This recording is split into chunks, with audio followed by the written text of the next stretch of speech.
Chef Marcus Vane held up the blue notebook in front of 3 judges and 6 cameras, then smiled like the woman behind the dish pit had handed him a joke instead of her mother's life. "America," he said, tapping the damp cover with one manicured finger. "This is what happens when dishwashers start calling kitchen notes recipes." A laugh moved through the studio. Naomi Brooks stood in her plastic apron with soap drying on her wrists, watching him place her mother's words beside his flame. 3 hours earlier, Naomi had been elbow-deep in a stockpot so blackened at the bottom it looked like someone had tried to cook coal. The dish room behind the Golden Flame cook-off set was narrow, hot, and loud, full of metal racks, wet tile, and the sour-sweet smell of lemon detergent fighting old grease. On the other side of the swinging doors, the real show glittered under white lights. Polished counters, copper pans, celebrity smiles, and judges seated behind a table where every plate arrived like an offering. Naomi did not belong to that world, not according to the badge clipped to her apron. Dish pit support. No last name, no title, just a barcode and a shift number. She moved fast anyway, stacking plates by size, catching a falling knife before it hit the floor, sliding clean bowls toward prep without being asked. Under the lower shelf, wrapped in a folded towel, sat a worn blue notebook with swollen corners and a half-moon burn mark near the spine. Every few minutes, Naomi glanced down to make sure it was still there. Beside it lay a wooden spoon darkened by years of heat, the handle carved with 3 small words, "Taste remembers." "Brooks," Brenda Vale snapped from the doorway, headset pressed to one ear. Less staring, more scrubbing. "Chef Marcus needs tasting spoons reset." Naomi wiped her hands on her apron and pushed a tray toward the pass. That was when she saw Marcus enter the service corridor. On television, he looked warm, broad-shouldered, easy with his smile, the kind of black man magazines called self-made and visionary. Up close, his eyes moved like inventory. They passed over Naomi, over the sink, over the towel under the shelf. He adjusted his cuff, lowered his phone, and for one quiet second the screen faced the notebook. Naomi stepped forward. "Chef, that's mine." Marcus looked at her as if the sink had spoken. "Then keep it where it belongs." Brenda shoved a crate into Naomi's arms before she could reach him. "Storage. Now." By the time Naomi returned, the towel had shifted. The notebook was there, but not the way she had left it. One page stuck out, damp at the edge, the inked title visible, "Peach Smoked Pepper Glaze." Naomi's thumb pressed the burn mark. Her mother's handwriting leaned across the page, careful and crowded. "Smoke the peach skins, not the flesh. Poor people don't waste sweetness." A production assistant shouted, "30 seconds to Marcus." The studio doors opened, and applause rolled in. Naomi stood just behind the black curtain, holding a tray of clean ramekins, when Marcus lifted a cast-iron skillet to the cameras. "Tonight," he said, "I'm giving the judges something born from memory, instinct, and fire." The sauce in his pan shone amber under the lights. Naomi's grip tightened until the ramekins clicked. He poured it over chicken, slow and proud. Judge Elias Monroe leaned forward. Chef Lydia Cross watched the glaze settle. The audience murmured approval before tasting a thing. Naomi stepped out without meaning to. "That recipe?" Brenda hissed her name, but Marcus had already turned. His smile widened. "Come here, sweetheart. Don't hide back there." The room quieted as Naomi crossed the line from shadows into light, her rubber shoes squeaking on the polished floor. Marcus reached behind his station and lifted the blue notebook. Her notebook. Her mother's notebook. "Is this what you're talking about?" he asked. Naomi's throat moved, but no sound came. He opened it for the cameras, careful not to show too much. Raw. Emotional. But not professional. A few people laughed harder this time, relieved to know which side they were supposed to be on. Naomi looked at the judges. Elias was not smiling. His gaze had dropped to the spoon handle sticking from her apron pocket. "Taste remembers." He looked back at Marcus. "Chef," Elias said calmly, "why smoke the skin instead of the flesh?" For the first time since Naomi had seen him, Marcus Vane stopped smiling. Marcus recovered before the silence could expose him. He tilted his head, gave Elias Monroe the polished smile that had sold cookware, sauces, and a whole story about humble beginnings. Because the skin carries smoke without drowning the fruit, he said. Almost right, just wrong enough for Naomi's fingers to close around the spoon in her pocket. Elias did not nod. Chef Lydia Cross did not blink. Brenda moved fast. She stepped between Naomi and the judges. One hand clamped around Naomi's elbow hard enough to leave 4 pale marks. "Staff issue," Brenda said through her teeth, smiling for the nearest camera. "We'll handle it backstage." The applause sign flashed again, and the show rolled forward like nothing had happened. In the hallway, where the walls were painted black so no light bounced into the set, Brenda shoved the blue notebook against Naomi's chest. "Do you know what you almost did?" Naomi held the book with both hands. The damp cover bent under her thumbs. "He used my mother's recipe." Brenda laughed once, short and dry. "Your mother does not have a contract with this network." She pulled a folder from under her arm and slapped it onto a stainless prep table. The top page had a logo, small print, and a yellow tab where someone had already marked the signature line. "Standard release. Sign it." Naomi looked down. The words blurred at first, then sharpened into a trap. "Any concepts, notes, methods, culinary ideas, or recipes developed, discussed, displayed, or discovered within production space may be used by the program and its affiliates."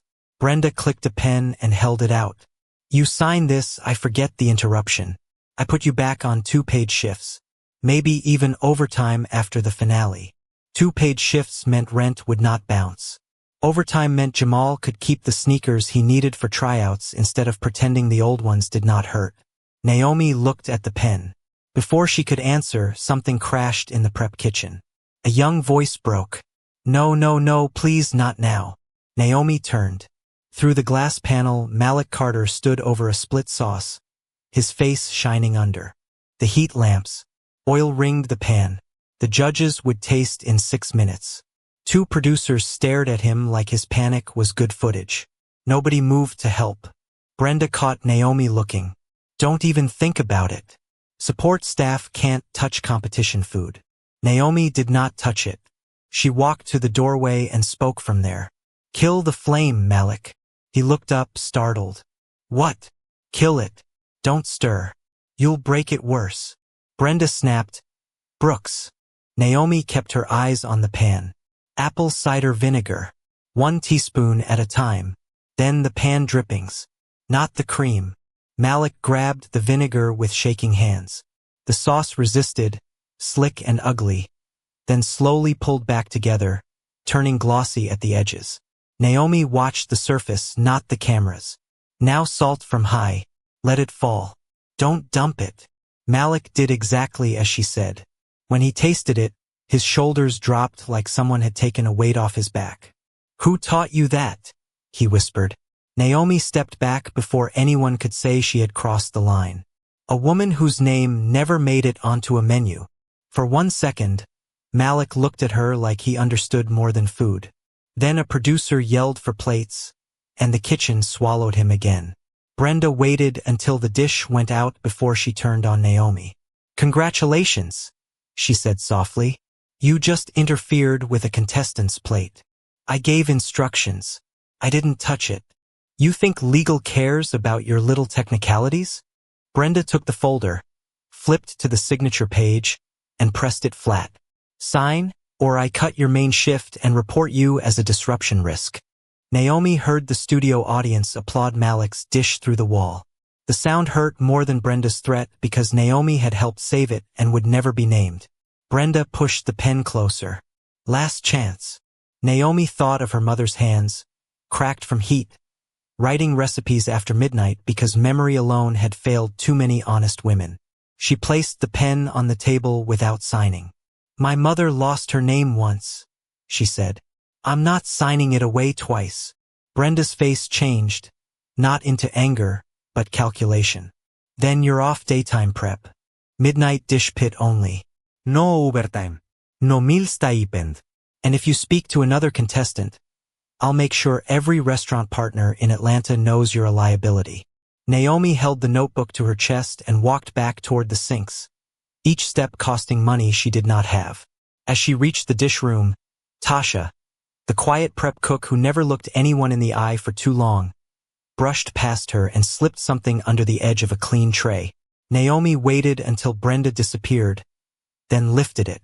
A folded receipt. Smoked long pepper, peachwood chips, apple cider vinegar. Bought at 7:42 that morning. Paid with Naomi's debit card. On the back, in Tasha's hurried handwriting, were 5 words. I saw him take pictures. Naomi folded the receipt twice and slid it inside the blue notebook, behind the page with the half-moon burn. She did not thank Tasha out loud. In that hallway, gratitude could get a woman fired as fast as guilt. Tasha kept walking with a tray of chopped herbs balanced on one palm, but her mouth barely moved as she passed. Don't ask me nothing yet. Naomi understood. Fear had a way of putting cameras where cameras were not. Across the studio, behind a door marked Judges Only, Elias Monroe set 2 tasting spoons on a white napkin. One spoon held the glaze Marcus had served under the lights. The other held a smear of the sauce Malik had rescued after Naomi's instructions. Elias tasted Marcus's first. He waited, eyes down, letting the sugar, smoke, pepper, and acid separate on his tongue. Then he tasted the second. His jaw tightened, not because they were identical, because one had been performed and the other had been remembered. Chef Lydia Cross stood by the counter with her arms folded. You heard him hesitate, Elias said. Lydia looked toward the closed door. I heard him recover. Recovery is not knowledge. Elias picked up Marcus's sauce again and dragged the spoon through it. It clung too thickly, sweet before it became sharp. He knows the line. He does not know the reason. Lydia's face gave nothing away. A stolen recipe accusation on a live set can destroy the show, the network, and the woman making the accusation. Especially if she's a dishwasher with no representation. Elias did not answer right away. He looked at his reflection in the dark window over the counter. Older than the man America saw on television.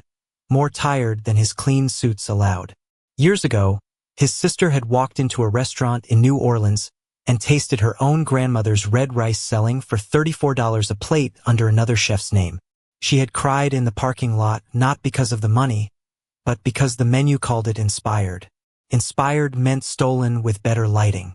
Elias had built his reputation on not being moved by tears. Technique, records, witnesses, timestamps. That was the only language powerful people respected when shame became expensive. He pressed the intercom. Ask Chef Marcus to step in. Marcus arrived still wearing his camera smile. He looked from Elias to Lydia, then to the 2 spoons. Everything okay? I want to understand your glaze, Elias said. Of course. Marcus spread his hands. Food is memory. Lydia's eyebrow lifted. Elias remained still. Why bloom the pepper before introducing acid? Marcus paused half a beat. To wake up the heat. What kind of pepper? Black pepper. Smoked. Lydia looked down at the napkin. Elias let the silence sit. Smoked long pepper had a floral heat, almost sweet at the back of the throat. Black pepper did not. Marcus kept smiling, but one finger tapped against his thigh. Look, Judge, it's a family-style sauce. You don't put it under a microscope. On this show, Elias said, we put everything under a microscope. When Marcus left, his smile disappeared before the door fully shut. In the service corridor, he caught Brenda near the call sheet board. That old man is sniffing around. Brenda lowered her headset. How bad? Bad enough. Marcus leaned close, his voice dropping. Find out what that girl has. Pages, pictures, anything. And get rid of loose footage near the dish pit. Brenda did not flinch. Main cameras are controlled. Not just main cameras. He glanced toward the ceiling, where a small black lens sat above the dish room entrance with a green light no one noticed unless they lived under it. Everything. Brenda nodded like she was taking a lunch order, not burying evidence. But by then Elias had already opened his laptop. He typed one email to network compliance, copying legal standards and the outside production auditor.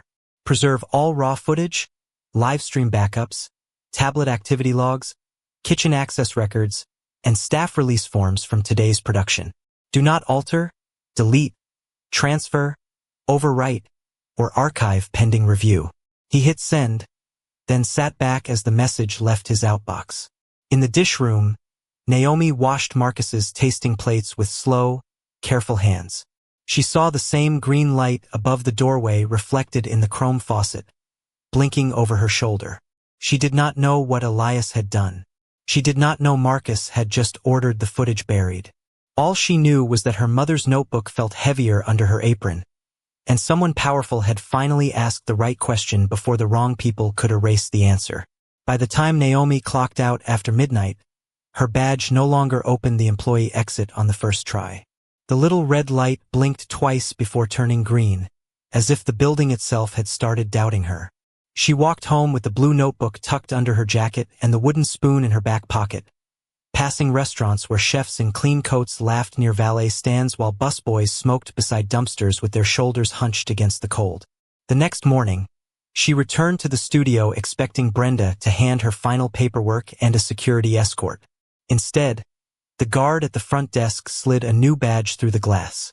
Culinary support, semi-final kitchen. Naomi stared at it. Her name was printed correctly this time. Naomi Brooks. Not just a barcode. Not just dish pit. Who approved this? She asked. The guard shrugged. Came from upstairs. Upstairs meant carpet, offices, lawyers, people whose shoes never stuck to kitchen floors. Brenda was waiting beyond the turnstile with her headset, a clipboard, and a smile sharp enough to cut tape. Don't look blessed. Look careful. She tapped the badge with one red nail. You get access because somebody wants to watch you closer. One mistake, one missing spoon, one contestant saying you breathed on their plate, and America won't remember you as a dishwasher. They'll remember you as a thief who got lucky. Naomi clipped the badge to her apron, but she did not lower her eyes. Am I being paid for culinary support or dish pit? Brenda's smile thinned. Excuse me? Different role. Different rate. I'm not signing anything until payroll reflects that. For the first time, Brenda had to look away. Fine. Temporary adjustment. And I keep my notebook off production property unless I choose otherwise. Brenda leaned close. You don't make rules here. Naomi stepped around her. No. But I can read them now. The semi-final kitchen opened before her like another country. The floors were dry. The knives rested in velvet-lined rolls. Copper pans hung under lights warm enough to flatter them. Each station had a tablet, a scale that cost more than Naomi's rent, and little glass bowls filled with ingredients someone else had washed, trimmed, measured, and made pretty. On the wall, a countdown clock glowed red. 47 minutes to rehearsal. Chef Lydia Cross stood near Station 3, silver hair pulled tight, black jacket pressed without a crease. Her gaze touched Naomi's badge, then Naomi's shoes, then the faint cracks across her knuckles. Support staff don't improvise in this kitchen. Yes, chef. And they don't become part of the story. Naomi looked toward the cameras. I didn't ask to be. A shout cut across the room. One of the semi-finalists opened a lowboy fridge and pulled out a bowl of buttercream that had split into yellow streaks. It's ruined, he said. It was fine 30 minutes ago. Brenda moved instantly, too instantly. Naomi stocked that unit. Several heads turned. Naomi felt the old room forming around her again. The room where everyone waited for the lowest person to be responsible. She walked to the fridge, crouched, and held her palm near the hinge without touching the food. Cold air brushed the inside of her wrist. She tore a strip from a paper towel, pressed it near the door seal, and watched it flutter. The gasket's loose, she said. This has been leaking for hours. Brenda crossed her arms. Convenient. Naomi pointed to the puddle line under the metal foot. That water dried twice. See the rings? I wasn't even in this kitchen when the first one formed. Chef Lydia came closer, bent down, and ran one finger along the seal. The paper lifted again in the escaping air. She's right. The room shifted not into trust but into attention. Naomi turned to the contestant.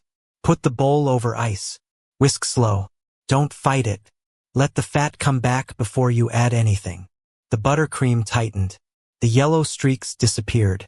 No applause came, but Chef Lydia's eyes stayed on Naomi a second longer than before. Across the kitchen, Marcus Vane watched from beside the pantry, smiling for a producer who was not talking anymore. Naomi saw him in the reflection of a steel cabinet before she saw him directly. His smile did not move, but his hand slipped into his pocket around his phone. Brenda came back with a clipboard and assigned Naomi to inventory the signature spice rack for the afternoon. 32 labeled jars. Saffron, smoked paprika, long pepper, mace, sumac. Every jar small enough to vanish. Every missing ounce enough to blame on her. Naomi took a roll of clear tape, sealed each lid, marked the tape with the time, and photographed the whole rack from 3 angles. Then she noticed the small camera above the dish pit entrance on the monitor wall, its green light still alive. Under the feed, a code blinked, LS4B. Naomi wrote it on the inside of her glove. When she looked up, Marcus was no longer smiling at the producer. He was smiling at her. Marcus did not come at Naomi with anger that afternoon. He came with charm. During rehearsal break, he walked through the semi-final kitchen with a camera crew behind him, touching shoulders, tasting sauces, calling young contestants family in the warm voice America trusted. When he reached Naomi's spice rack, he stopped just long enough for the producer to catch the frame. Celebrity chef in a white coat, dishwasher turned support staff in a plain black apron, 32 jars sealed with clear tape between them. Careful work, Marcus said. Some people need rules written on everything. Naomi did not. Look up from the inventory sheet. Some people need proof they followed them. The producer laughed, thinking it was friendly. Marcus did not. A few stations away, Malik was preparing his glaze for the practice round, and panic was already climbing his neck. His bourbon had gone in too early. The pan smelled sharp, smoky in the wrong way, the kind of burn that made judges reach for water. Marcus noticed, too, and smiled wider. Let him learn, he told the camera. Pressure reveals who belongs. Naomi heard Malik swallow. She also saw Chef Lydia watching from the judge's table, arms folded, waiting to see whether Naomi would cross a line again. Naomi did not touch Malik's pan. She picked up a clean-tasting spoon, dipped it into a bowl of warm water, and handed it to Malik handle first. Taste the steam before the sauce, she said quietly. Malik blinked. What? If the smoke hits your nose before the peach does, you burned the timing. He leaned over the pan and understood. His face changed from fear to focus. How do I fix it? Naomi slid her wooden spoon from her back pocket and held it up, not offering it to him, just letting him see the dark, worn bowl of it. You don't cover bitterness with sugar. You give it somewhere to go. She nodded toward his cutting board. Charred scallion, a little vinegar, new pan. Move only half the sauce. Malik worked fast. He split the batch, saved the cleanest part, folded in the scallion, and brought the acid in slow. The harsh edge softened. The peach came back. Across the room, Lydia stepped closer. That was not a recipe, she said. That was diagnosis. Naomi wiped the spoon with a towel. Dish pits teach you what failure smells like before anybody plates it. Lydia's expression did not soften, but her voice lowered. Who taught you to listen like that? Naomi's thumb moved over the carving in the handle. Taste remembers. My mother taught me food keeps a record, even when people don't. Elias, who had been standing near the monitor wall, heard that and looked from Naomi's spoon to the LS4B feed glowing green above the dish pit camera angle. He asked nothing. He simply turned slightly, blocking Brenda's view while Naomi checked the monitor again and wrote the feed time on the back of her inventory sheet. It was a small protection, almost invisible, but Naomi saw it. For the first time, Elias did not feel like a judge above her. He felt like a door that had not opened yet but had stopped pretending to be a wall. Then Marcus made his mistake. He tried to demonstrate his glaze for a short promo segment, speaking smoothly while his hands betrayed him. He dropped the pepper into oil that was too hot. A bitter smell lifted at once. Naomi's eyes flicked to the pan. Lydia's did too. Marcus covered it with a laugh. That's the fire talking. Naomi did not mean to say it out loud, but the words slipped from her, low and clear. No. That's the pepper screaming. Malik heard and bit back a smile. One of the camera operators heard and lowered his lens toward Marcus's pan. Marcus's jaw tightened. He changed the subject, but the moment had landed. A dishwasher had identified the flaw before the celebrity chef admitted there was one. Later, when the kitchen thinned for lunch, Naomi returned to the dish pit to check her notebook. The towel looked straight, too straight. She stopped at the doorway and looked not at the shelf, but at the polished belly of the industrial dishwasher. In its warped reflection, Marcus stood behind her station with his phone over the blue notebook, thumb tapping the screen. Naomi's breath caught, but she did not shout. She placed the wooden spoon on the steel counter beneath the LS4B camera, its carved words facing upward like a witness. Then she lifted her own phone and photographed the reflection, catching Marcus, the open page, the green camera light, and the wall clock in one crooked frame. Behind her, Tasha appeared with a tray of herbs and froze. Marcus closed the notebook and walked away before either woman spoke. Tasha's face had gone gray. "You don't know what he can do," she whispered. Naomi slid the notebook under her arm. "Then don't tell me what he can do. Tell me what you saw." Tasha looked toward the main kitchen, where Marcus was already laughing with a sponsor in a navy suit. "He paid my brother's hospital bill last year. Got him a job with his restaurant group. If I cross him, my family pays." Naomi wanted to beg. Instead, she stepped back. "I'm not asking you to be brave for me." She held up the wooden spoon, the old handle dark against her palm. "I'm asking you not to lie for him." Tasha's eyes filled, but she said nothing. That evening, Marcus stood outside Studio B with Brenda, his smile gone, his phone open to Naomi's staff profile. "She's not scared enough," he said. Brenda glanced at the profile, then at a paused security clip of Naomi near Marcus's tablet. "Then we give the public a better story." Marcus looked toward the dish pit, where the green light of LS4B blinked quietly above the door. "No," he said, "we give them a thief." By 8:17 the next morning, Naomi's face was on a gossip account she had never heard of. The clip was 9 seconds long. No sound, no context, just Naomi beside Marcus Vane's tablet, her hand moving across the steel counter while the screen glowed near her wrist. The caption did the rest. "Dishwasher caught stealing celebrity chef's recipe before live show." By 8:41, 3 food blogs had reposted it.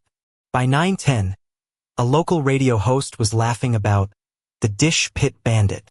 Naomi sat at her kitchen table in yesterday's hoodie, phone buzzing so hard it crawled across the wood.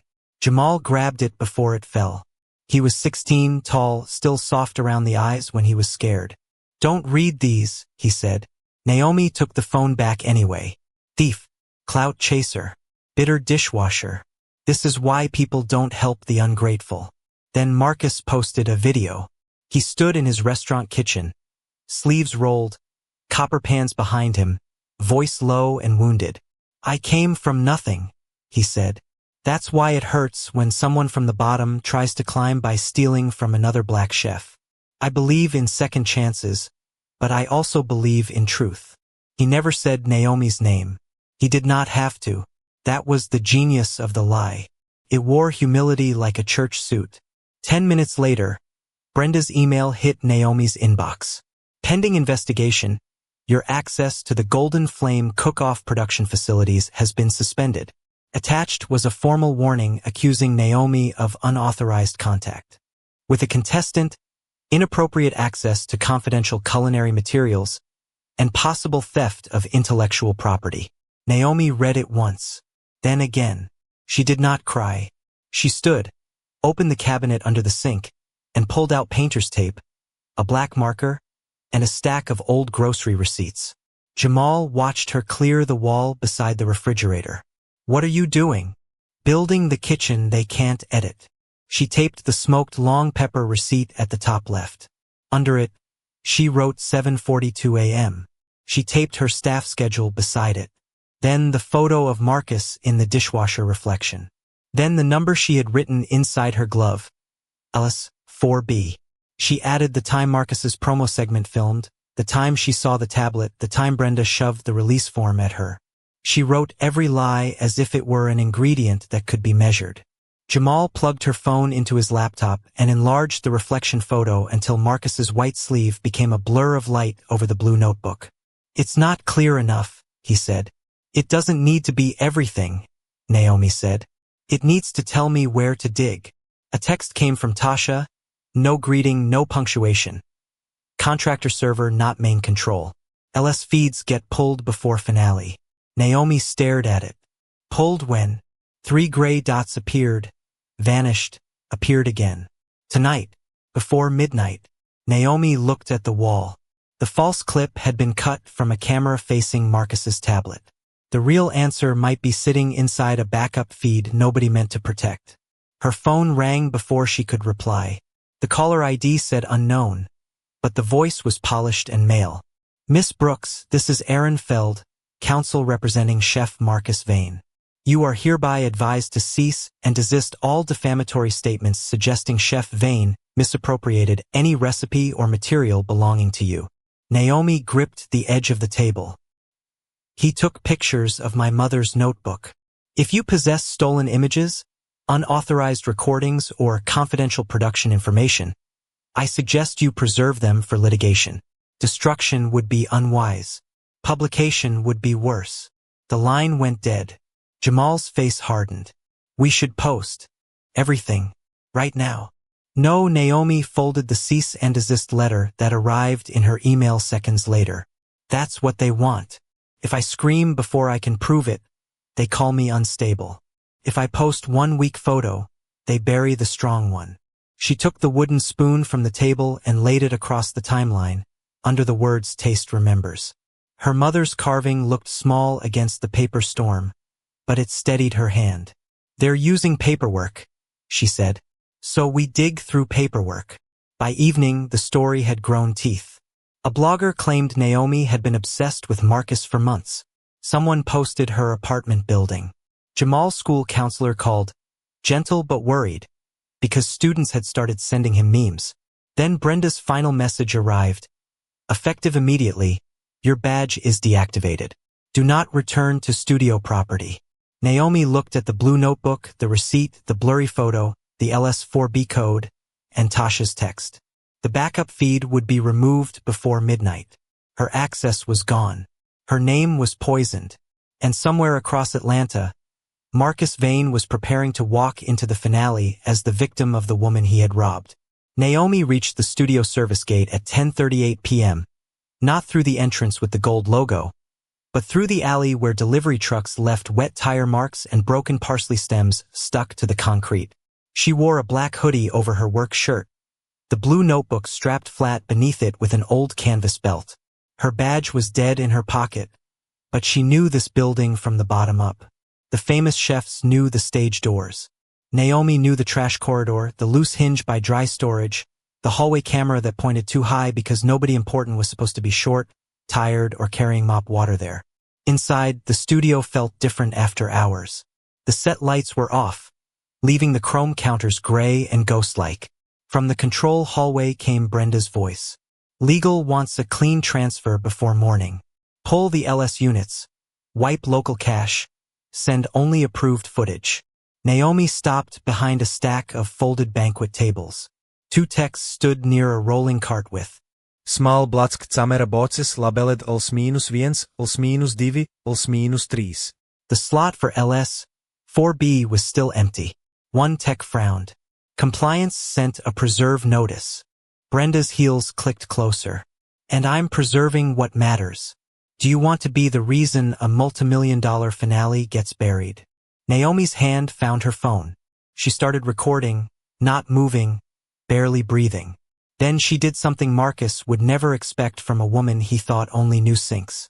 She stepped into the hallway, directly under the ceiling camera, and spoke clearly. "My name is Naomi Brooks. I am present in the service corridor at 10:44 p.m. because backup footage related to a legal hold is being removed. Brenda turned like a struck match. You are trespassing. Then call compliance while I'm on camera. The text froze.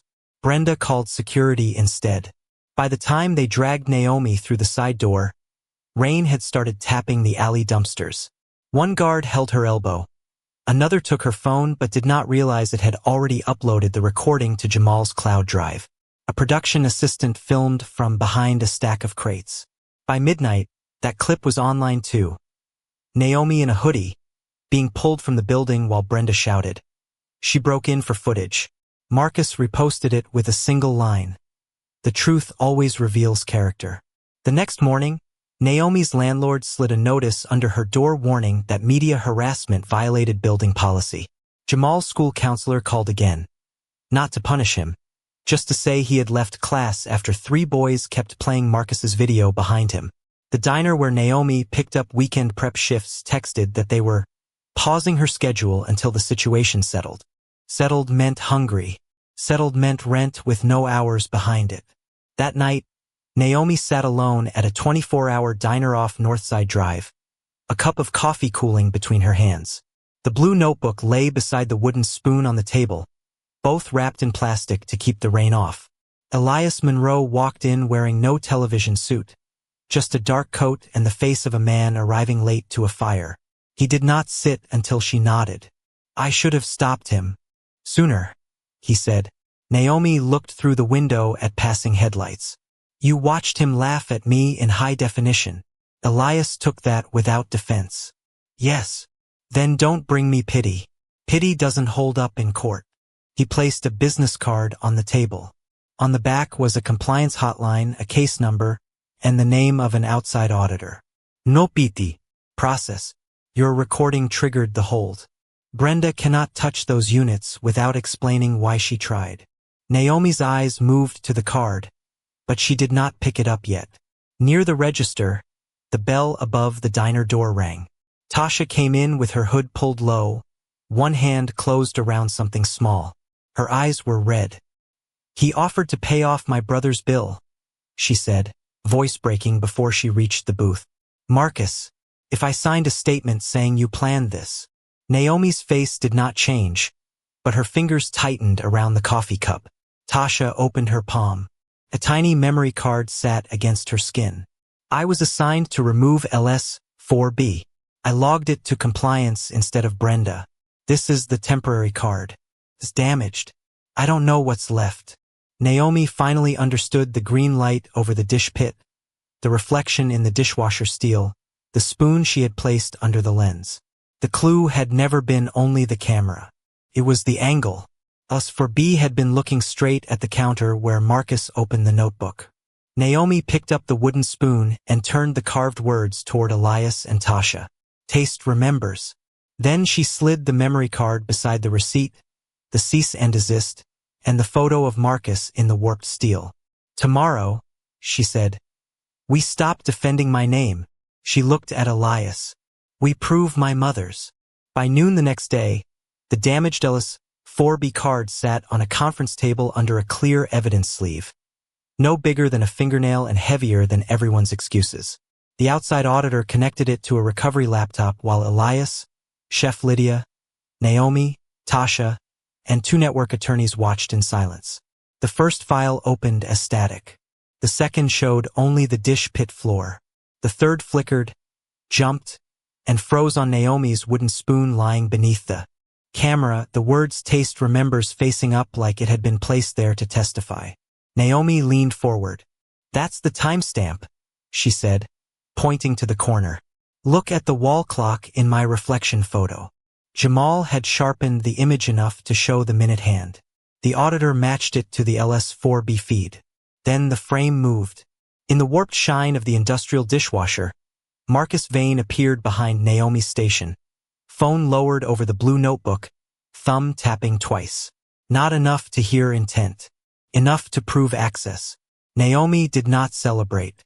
She opened her notebook to the peach-smoked pepper glaze page and placed the receipt beside it. He had the page after 11:16. He entered the glaze into his tablet at 11:42. I bought the long pepper at 7:42. And he called it black pepper when Judge Monroe asked him.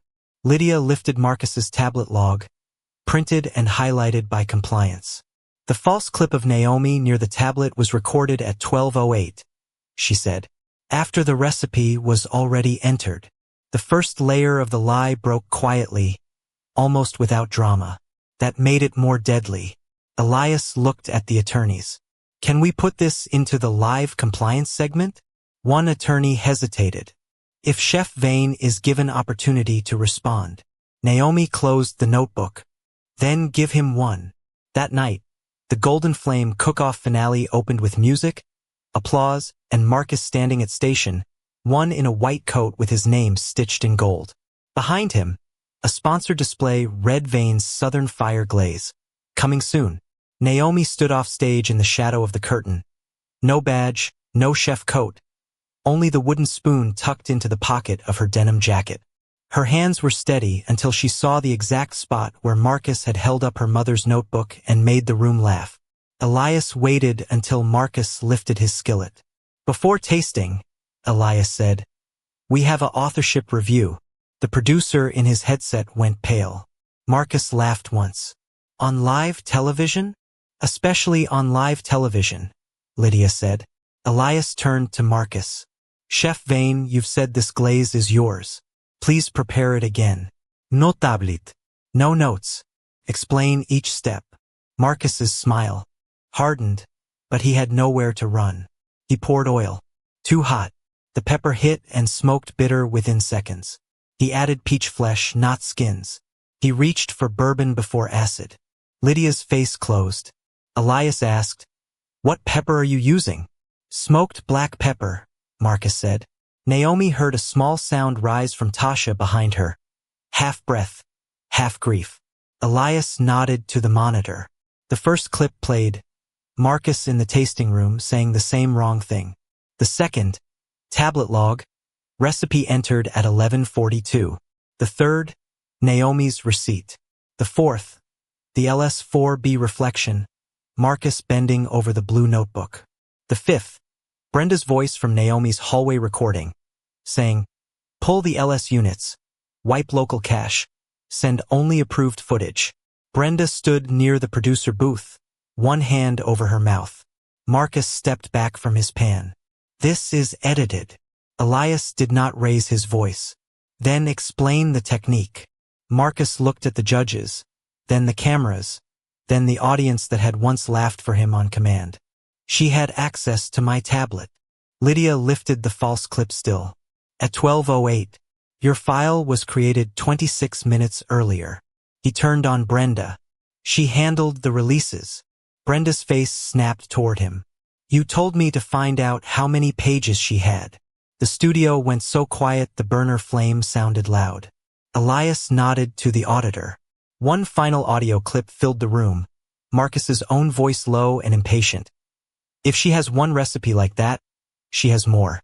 Naomi felt the stage tilt, not under her feet, but under his. Elias looked toward the curtain. "Miss Brooks." Naomi stepped into the light. No one laughed this time. Elias moved away from Station 1, the station with Marcus's gold-stitched towel and perfect knives. "Take his place." Naomi set the blue notebook on the counter but did not open it. She held up the wooden spoon. This glaze belonged to Ruth Brooks before it ever became his lie. Then she cooked. Vỏ đào chạm khói trước, tiêu nở trong dầu ấm, giấm táo đi vào sau cùng. She explained every step with the calm of someone returning a stolen child to its real name. When Lydia tasted, her eyes shone. Elias faced the camera. The authorship of this recipe is no longer in dispute. Marcus reached for the edge of the counter, but there was nothing left there that belonged to him. For a few seconds after Elias spoke, nobody moved. The studio did not erupt all at once. Changed in pieces. A camera operator lowered his rig. A young prep cook covered her mouth. Malik stood first, then another contestant, then people in the back rows who had laughed when Marcus held up the blue notebook. Their applause came slowly, not like entertainment, but like shame learning what to do with its hands. Naomi did not bow. She wiped the edge of the station, turned off the burner, and placed her mother's spoon beside the finished glaze. Marcus was escorted off the stage before the final credits rolled. He tried to keep his chin high, but the microphone still caught him whispering to his attorney, "Can they cut this from the West Coast feed?" They could not. It was already live. By morning, the network issued a statement, but Naomi refused to let them bury truth inside polite language.